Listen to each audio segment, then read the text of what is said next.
Mesdames, Messieurs, bonsoir à tous. Nous sommes mardi 24 novembre 2020. Il est 20h ici à Ouagadougou. Bienvenue à cette édition dont voici les titres. L'ancien président ivoirien Laurent Gbagbo pourra bientôt rentrer en possession de son passeport diplomatique. Il a déjà rempli toutes les formalités pour l'obtention de ce document. Une délégation du ministère ivoirien des Affaires étrangères s'est même rendue à Bruxelles à cet effet. Au Burkina Faso, on ne parle que d'élections depuis un certain temps et ce matin, c'est l'alliance des partis de la majorité présidentielle qui a invité l'opposition au calme et à la retenue, ainsi qu'à l'acceptation du verdict des urnes. L'APMP était face à la presse ce mardi pour une déclaration lue par Maître Benouende Stanislas Sankara. Il est le président de l'UNURPS. Scrutin du 22 novembre 2020, toujours au Burkina, le CDP dénonce des irrégularités et des cas de fraude graves. L'ex-parti au pouvoir regrette un recul dans l'organisation des élections au Burkina, mais se dit serein pour la suite des dépouillements en cours. Dans cette édition, vous entendrez Salifou Samadogo, deuxième vice-président de l'ex-parti au pouvoir. Mesdames, Messieurs, une fois de plus, bonsoir à tous. Merci d'avoir choisi LCA Télévision. C'était là les titres de ce 20h.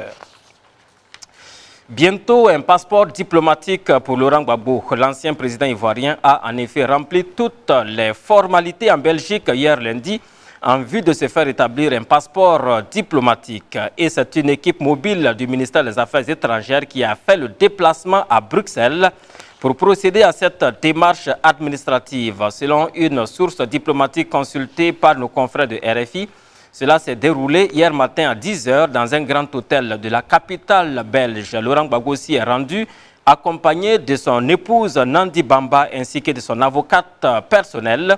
Mais aucune date de remise du passeport n'a été communiquée, indique une source proche de l'ancien chef d'État de Côte d'Ivoire qui rappelle que des formalités similaires avaient déjà été faites au mois de juillet 2020.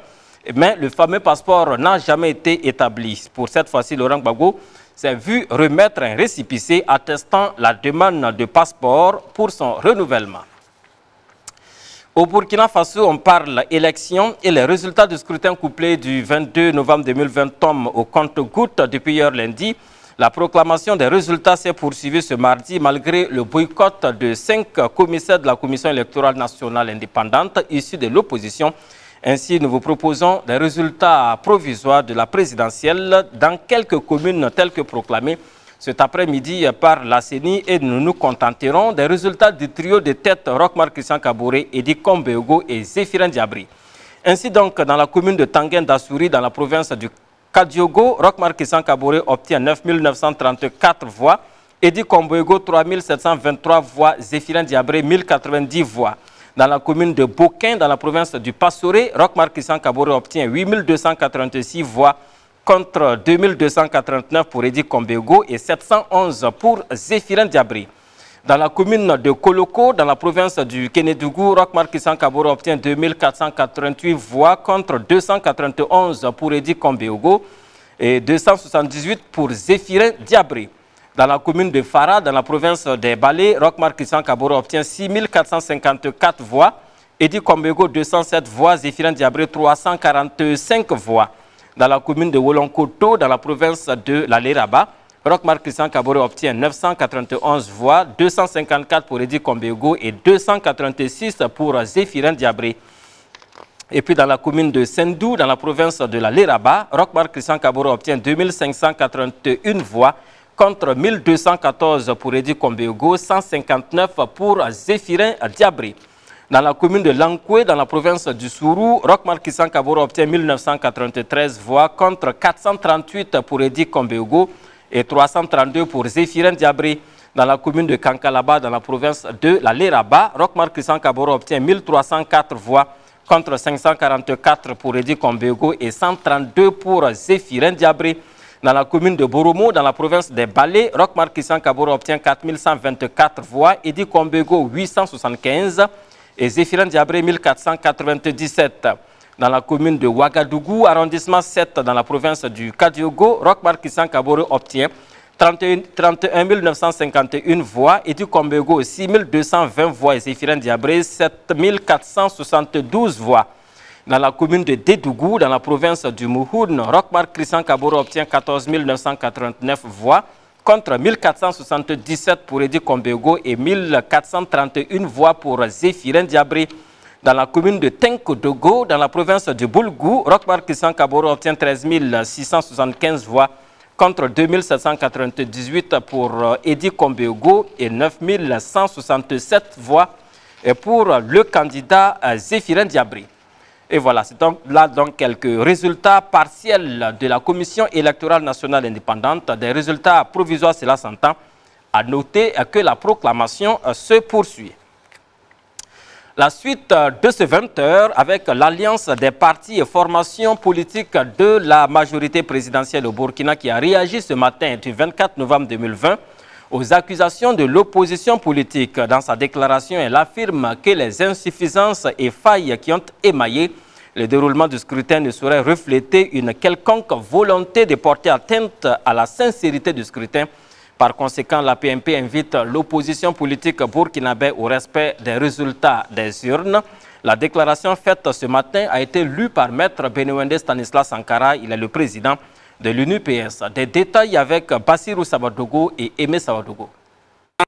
L'alliance des partis et formations politiques de la majorité présidentielle APMP considère que les insuffisances et failles qui ont émaillé le déroulement du scrutin ne sauraient refléter une quelconque volonté de porter atteinte à la sincérité du scrutin. Selon elle, la composition de la CENI sur une base tripartite, majorité, opposition, société civile, garantit l'objectivité et l'équilibre de ces actes. Les dites composantes, nonobstant leur droit à la critique, restent toujours engagées à soutenir en toutes circonstances afin que son travail réponde aux soucis d'une saine organisation des scrutins. Il importe d'ailleurs de préciser que les failles relevées portent préjudice à l'ensemble des candidats et des partis politiques en compétition, et cela de la même manière. La PMP convient avec l'ensemble des observateurs internationaux et nationaux qui ont déjà rendu public leurs conclusions que les insuffisances relevées, quoique regrettables, ne sont pas d'une ampleur susceptible d'impacter de manière significative les résultats du scrutin. Mieux, certaines actions en cours peuvent encore être affinées pour rassurer l'ensemble des acteurs. En considération de tout ce qui précède, l'alliance des partis et formations politiques de la majorité présidentielle demande à la CENI de faire diligence dans la prise en compte du comptage manuel des résultats du scrutin, conformément aux dispositions du Code électoral révisé et formule d'autres recommandations. La PMP invite les candidats de l'opposition à l'apaisement et surtout à poursuivre l'esprit de concertation et de consensus qui a jusque-là prévalu. La PMP les invite également au respect des résultats des urnes, sans lequel toute élection n'a de sens. Enfin, la PMP invite tous les partis et candidats à recourir aux structures appropriées, notamment les juridictions compétentes pour l'examen de leurs récriminations, y compris celles à l'endroit des autres partis. La PMP réitère sa volonté de contribuer à tout dialogue visant une bonne finalisation du processus engagé et réaffirme son ferme engagement et sa détermination à œuvrer de concert avec tous les acteurs au respect du verdict des urnes et de la légalité républicaine.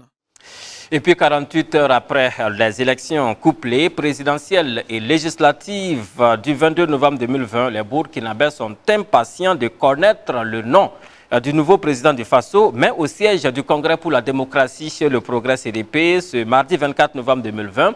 C'était plutôt un doute qui prévalait quant à la sincérité et la crédibilité des opérations électorales du 22 novembre dernier.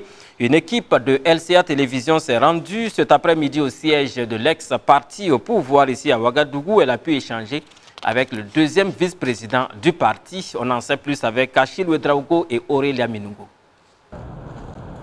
L'ambiance est plutôt morose cet après-midi de mardi au siège du Congrès pour la démocratie et le progrès, 6 à l'avenue Kwame Nkrumah au centre-ville de Ouagadougou.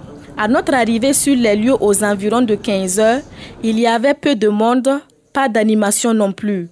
Les premiers responsables du parti, nous apprend-on, sont partis au siège du chef de file de l'opposition pour une réunion avec un groupe d'observateurs des élections. Mais nous avons eu la chance de tomber sur le deuxième vice-président de l'ancien parti au pouvoir. Salifou Sawadogo regrette un manque de sincérité dans la conduite des opérations électorales. On a fait un grand recul. Le Burkina organise des élections depuis un bon bout de temps. Et là, véritablement, il y a un grand recul. Et des éléments qui nous amènent à nous poser des questions. Voilà. On ne peut pas concevoir qu'une élection qui se tient sur l'ensemble du territoire national et qu'à Ouagadougou, il y ait vraiment autant d'imperfections. Vous voyez des gens qui ont leur carte d'électeur qu'on refoule, alors que théoriquement ils doivent pouvoir voter. Des bureaux de vote qui s'ouvrent pratiquement le soir. Et on est à Ouagadougou en pleine capitale. Et des urnes qu'on transporte dans tous les sens, c'est fort inquiétant. Et nous avons vu des bureaux de vote, un bureau de vote notamment où c'est ouvert, où du matin jusqu'au soir, personne ne s'est présenté devant ce bureau de vote. Bon, visiblement, ça s'apparente à des bureaux fictifs. Voilà autant d'éléments qui vraiment nous amènent à nous poser des questions. Qu'à cela ne tienne, le CDP ne perd pas espoir. Il se dit serein au regard du travail déjà abattu sur le terrain pendant la campagne et attend calmement la suite des publications des résultats. Nous sommes confiants depuis le début de la campagne. Et cette sérénité continue à prévaloir. Bon, ceci dit, il y a des annonces qui sont déjà faites sur certains médias. Bon, fort heureusement, la raison a prévalu. Et je constate que les uns et les autres ont temporisé pour qu'il y ait la compilation manuelle. Et c'est seulement après que les données électroniques peuvent être communiquées. Le candidat du CDP, Edi Komboigo, est partie prenante de l'accord politique de l'opposition dans le cadre de la présidentielle. Pour l'heure, les premiers résultats qui tombent au compte-gouttes confirment une large avancée du président sortant Roch-Marc Christian Kaboré. Mais pour l'instant, personne ne peut affirmer avec certitude s'il y aura un second tour ou pas. Et quand on parle de fraude et d'irrégularité, l'on pointe du doigt généralement le parti au pouvoir, le mouvement du peuple pour le progrès, des partis de l'opposition et même certains de la majorité tirent à boulet rouge sur le parti orangé au pouvoir. Mais du côté du parti de Roch-Marc Christian Kaboré, c'est la sérénité totale. Ce mardi 24 novembre 2020, en fin de matinée, une équipe de LCA s'est également rendue au siège national de campagne du MPP où elle a pu rencontrer le directeur national de campagne. On en sait plus avec Bassirou Sabadogo et Aimé Sabadogo. 48 heures après le scrutin du 22 novembre, les responsables, militants et sympathisants du mouvement du peuple pour le progrès MPP sont sereins et attendent impatiemment la proclamation officielle des résultats. Au siège de campagne du parti, 6 au quartier Amdalaï, un dispositif est mis en place pour célébrer la victoire de son champion. Selon les résultats provisoires, Roch-Marc Christian Kaboré arrive en tête, de quoi réconforter le président du parti et directeur national de campagne. Officiellement, il revient à la CENI de faire ce travail de compilation à travers ses démembrements et de faire des consolidations par la suite pour donner le résultat final. Alors, à l'heure où nous parlons, nous sommes très satisfaits des fruits que nous sommes en train de récolter dans les communes, dans les provinces et dans les régions, parce que les résultats sont à la hauteur de la mise. Nous sommes satisfaits parce que parmi des milliers donc de candidats, nos candidats se sont battus et nous ne croyons pas que à la conclusion, les résultats finaux qui vont sortir nous donnent la victoire. Malgré les accusations portées par des partis de l'opposition qui accusent le parti au pouvoir de fraude, le directeur national de campagne du MPP reste confiant quant à la victoire finale de son candidat. Là-dessus, nous vous avons dit, quand vous nous regardez là, ce qu'on a fait sur le terrain, pour peu que vous ayez suivi notre campagne là, on ne peut pas faire la campagne que nous avons faite dans les 13 régions de Burkina et avoir de l'espace dans le cerveau pour planifier une preuve, pour planifier une fraude, pour gagner. Nous avons travaillé sur le terrain, nous savons ce qu'on a fait et nous comptons sur ce que nous avons fait. Les labours et les sillons creusés, l'engrais, nous connaissons la quantité d'engrais que nous avons mis dans le champ. Nous avons mis des semis. Nous avons semé. C'est le temps de la récolte. Face aux accusations du NTD, parti de la mouvance présidentielle ayant soutenu la candidature de Roch-Marc Christian Kaboré à la présidentielle, qui accuse le MPP d'avoir fraudé dans la province du Loroum concernant les législatives, le directeur de campagne réagit. Nous avons été contactés ce matin par le premier responsable de ce parti, qui n'est pas du tout, ce n'est pas une position du parti. Voilà. C'est un individu, c'est un élément, ce n'est pas le parti. Et ils ont demandé à nous rencontrer. Ça, c'est un scoop.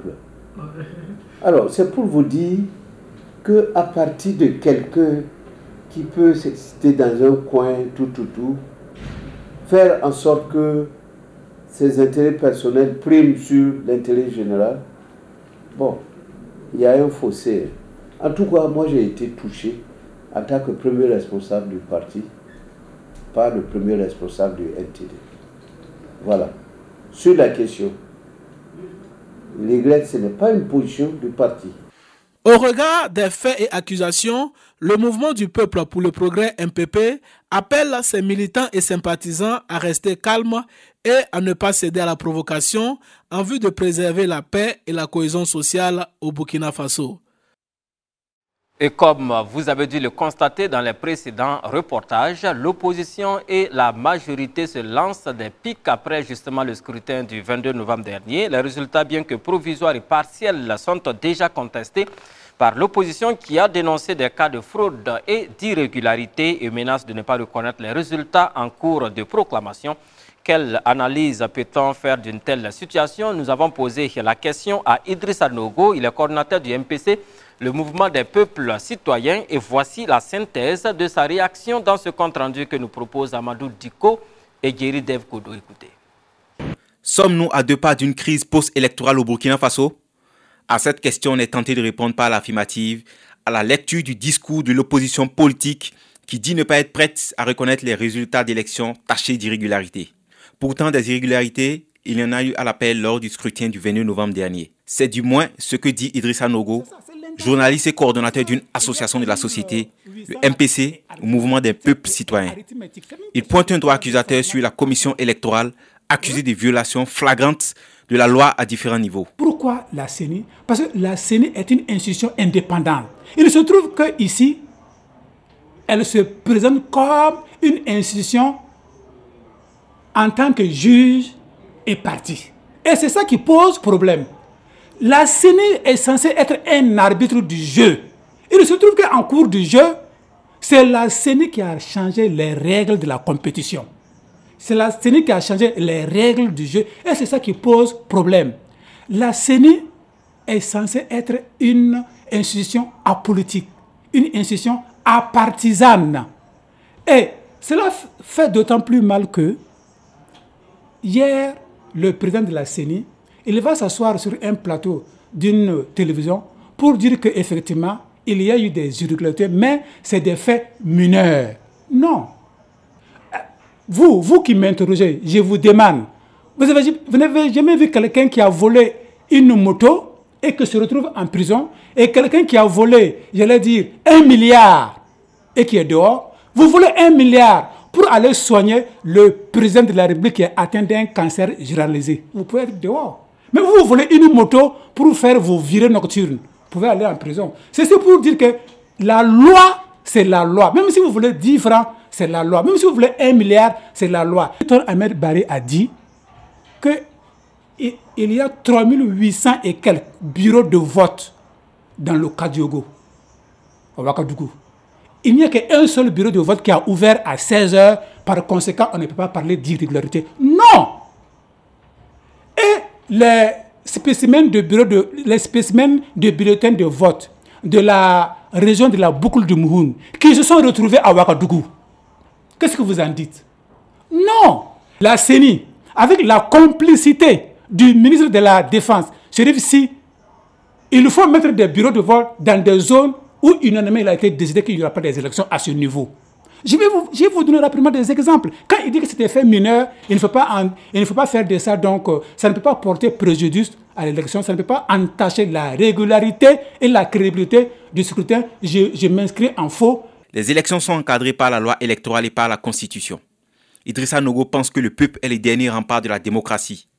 Il fait remarquer que les crises post-électorales sont généralement dues au non-respect des textes par les structures organisatrices.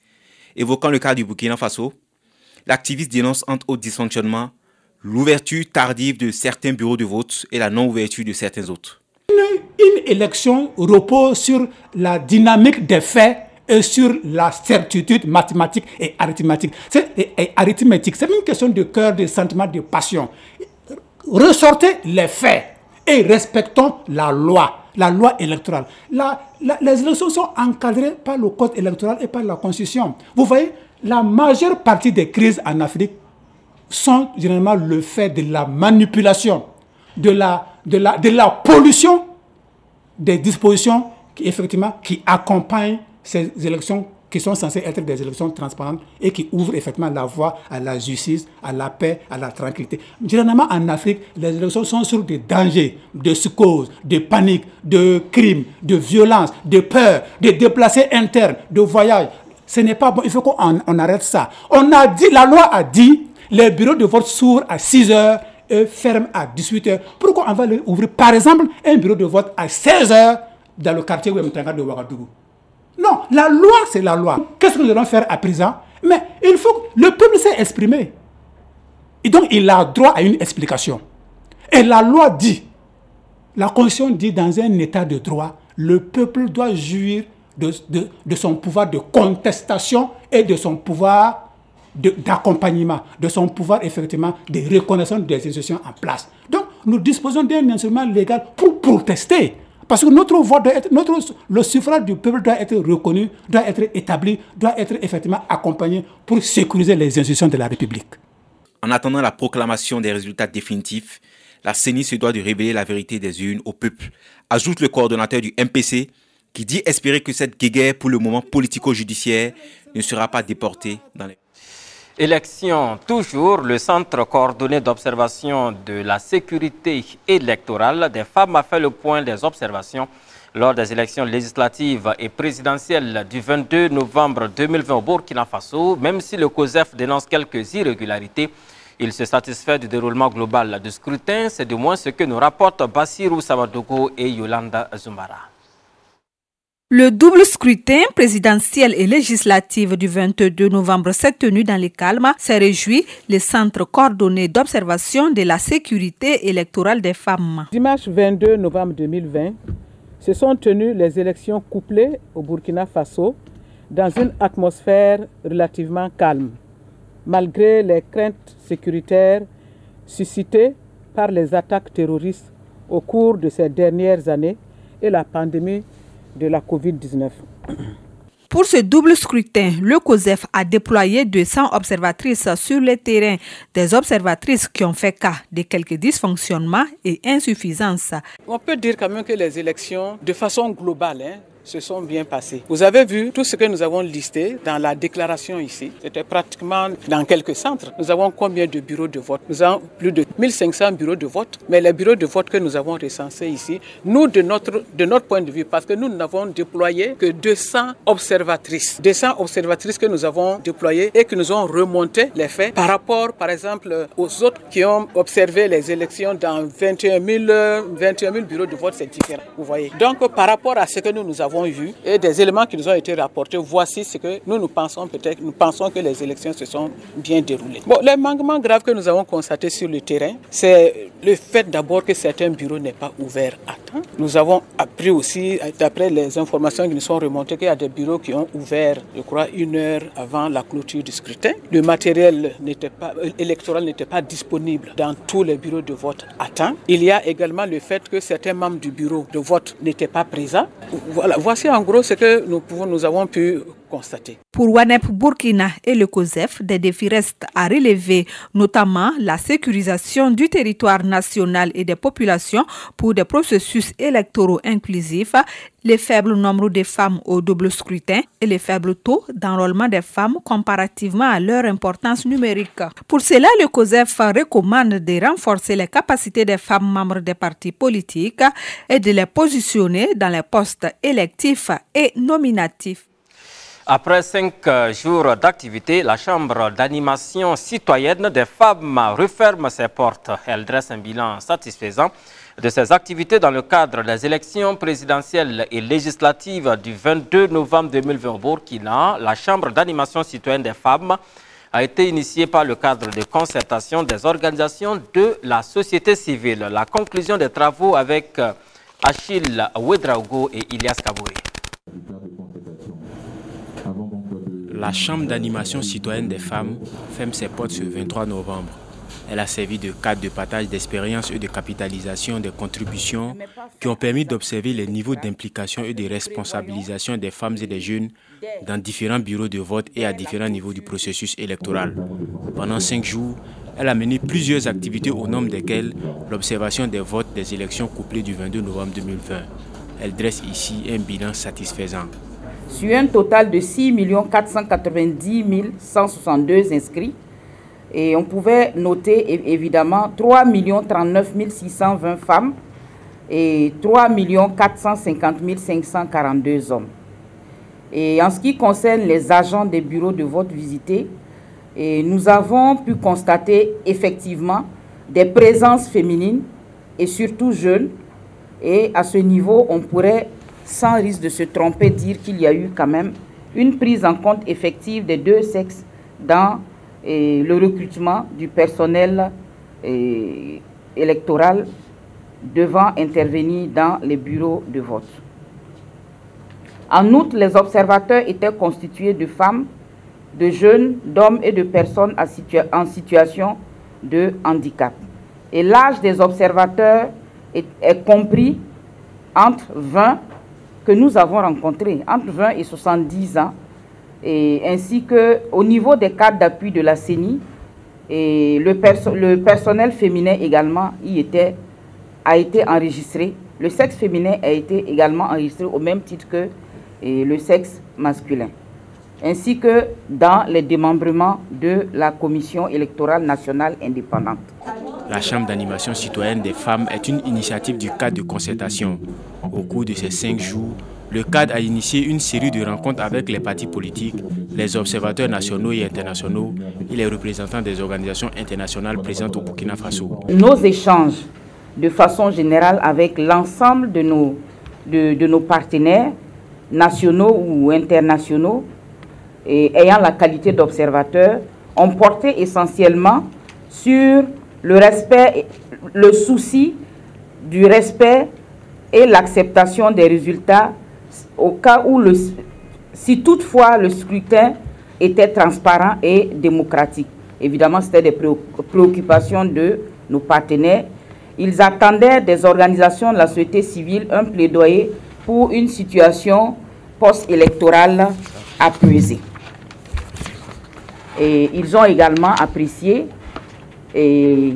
l'engagement des différents acteurs qui a permis de conduit le processus jusqu'à ce stade de façon très apaisée, en saluant en passant le pacte qui a été signé, le code de bonne conduite signé par les différents acteurs, et également l'audit du fichier électoral selon eux qui garantit une sérénité, dégage une sérénité de part et d'autre autour du fichier lui-même.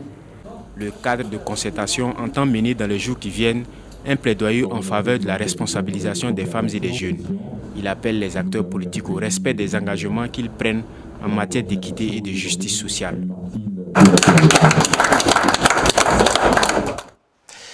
Hors du Burkina Faso, au Togo voisin, les autorités interdisent une manifestation de l'opposition à Fort Gnassingbé.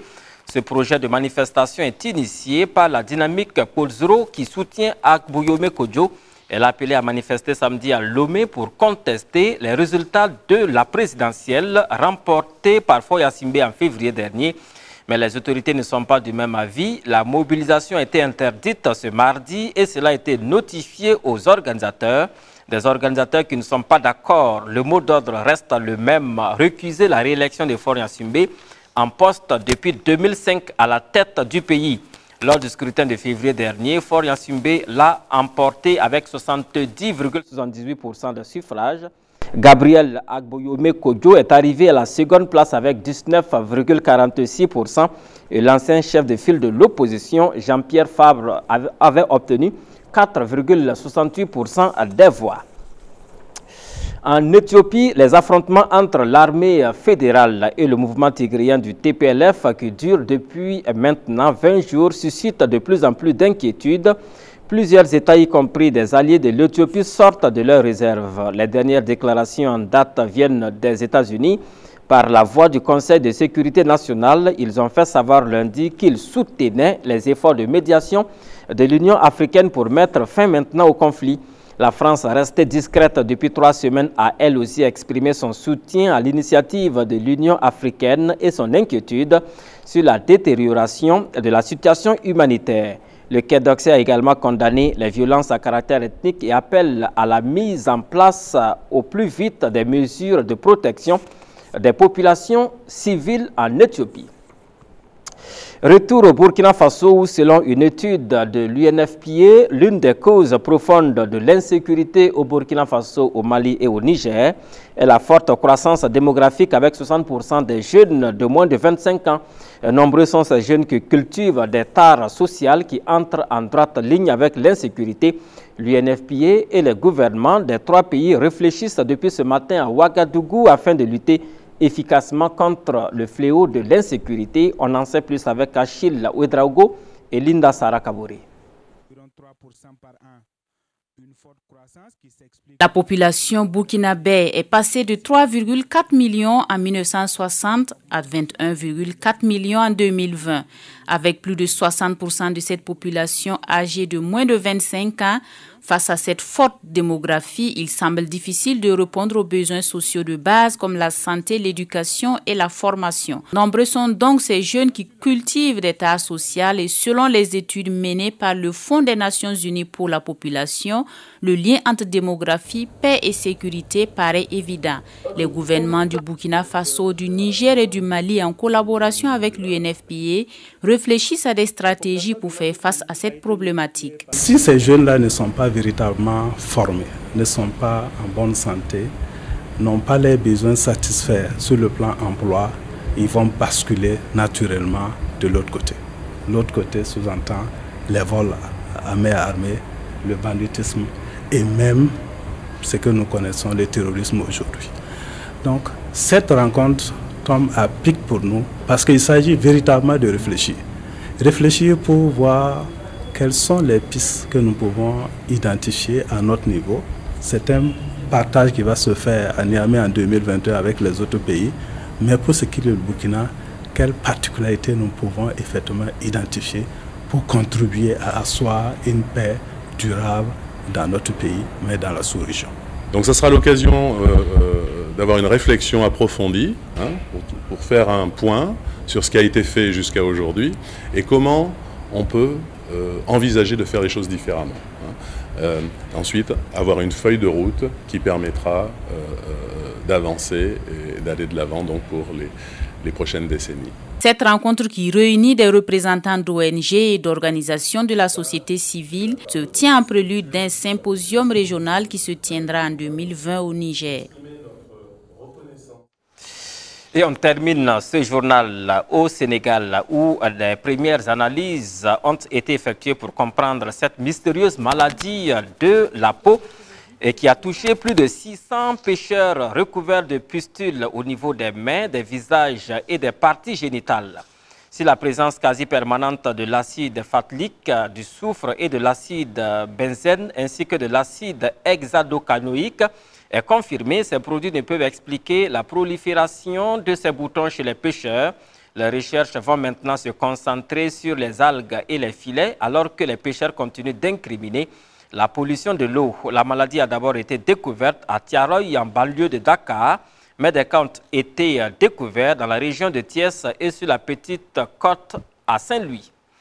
Et voilà, mesdames, messieurs, c'est tout pour ce 20h. Une édition qui a été préparée par les équipes rédactionnelles et techniques de LCA Télévision qui se joignent à moi pour vous dire merci de nous avoir suivis. Les infos reviennent demain 20h. Excellente suite de programme à tous.